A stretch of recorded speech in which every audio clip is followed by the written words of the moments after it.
अस्सलाम वालेकुम स्टूडेंट्स, कैसे हैं आप? Welcome to my YouTube channel. आज का जो हमारा टॉपिक है वो बहुत इंटरेस्टिंग टॉपिक है और बहुत आसान और सिंपल सा टॉपिक है। टॉपिक का नाम है organelle and cell level. Organelle की तरफ आते हैं। ऑर्गेनेली का मतलब क्या है? Organelle means little rings. These are actually sub cellular structures and when they assemble together unit of life cell is form. ठीक है, जब ये ऑर्गेनेलीज आपस में असेंबल करती हैं, मिलती हैं, जमा होती हैं, इकट्ठी होती हैं तो क्या होता है? सेल, एक सेल बनता है। सेल की डेफिनेशन क्या है? Cell is the basic unit of life.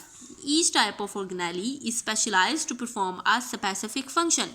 For example, यहाँ पर बात की हुई है कि हर ऑर्गेनेली का अपना अपना फंक्शन है। ये अपना अपना फंक्शन परफॉर्म करती हैं, किसी दूसरे का फंक्शन परफॉर्म नहीं करती। For example mitochondria and the ribosomes, ये जो दो नाम मैंने अभी लिए हैं, जिनका जिक्र मैंने अभी किया है, ये दोनों क्या है? ऑर्गेनेलीज हैं। ठीक है, अब माइटोकॉन्ड्रिया की तरफ आते हैं। They are specialized for cellular respiration. Mitochondria क्या करती हैं? सेलुलर रिस्पायरेशन करती हैं, जबकि राइबोसोम्स क्या करते हैं? प्रोटीन की सिंथेसिस करते हैं, यानी प्रोटीन बनाते हैं।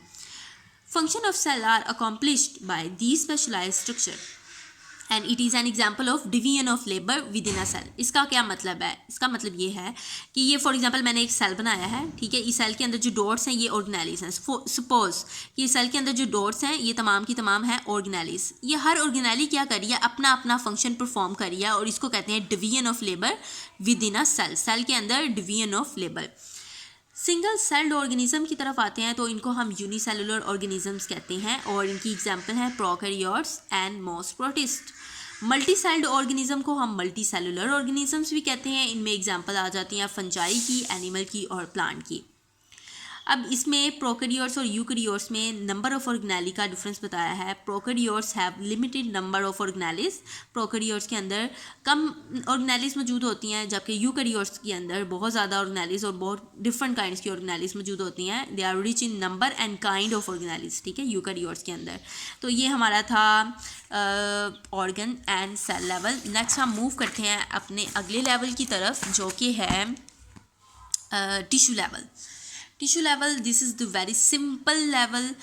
टिश्यू की डेफिनेशन क्या है? Tissue is a group of similar cells. A group of similar cell is called a tissue. दूसरी डेफिनेशन जो है इसकी वो है similar cells performing similar functions. ऐसे सेल्स जो कि सिमिलर हैं और वो परफॉर्म कर रहे हैं सिमिलर फंक्शंस को, तो उनको हम कहेंगे टिश्यूज़। और ये ऑर्गेनाइज हो जाते हैं ग्रुप्स में। जब ये ग्रुप्स में ऑर्गेनाइज हो जाते हैं तो हम उन सेल्स को क्या नाम दे देते हैं? टिश्यू का नाम दे देते हैं। एग्जांपल्स की तरफ आते हैं तो प्लांट्स टिश्यूज़ अलग हैं, एनिमल टिश्यूज़ डिफरेंट हैं। तो प्लांट टिश्यूज़ में कौन कौन से टिश्यूज़ आ जाते हैं? एपिडर्मल टिश्यूज़, ऐसे टिश्यूज़ जो कि वैक्सीक्यूटिकल्स में इन्वॉल्व होते हैं, उनके बनाने में। ग्राउंड टिश्यू आ जाते हैं जो कि क्या करते हैं? स्टोर करते हैं फूड को और वाटर को। एनिमल टिश्यूज़ में आते हैं nervous tissue and muscular tissue. तो ये था हमारा आज का टॉपिक, जो कि बहुत आसान और सिंपल सा था। मिलते हैं हम अपनी नेक्स्ट वीडियो में। अल्लाह हाफिज़।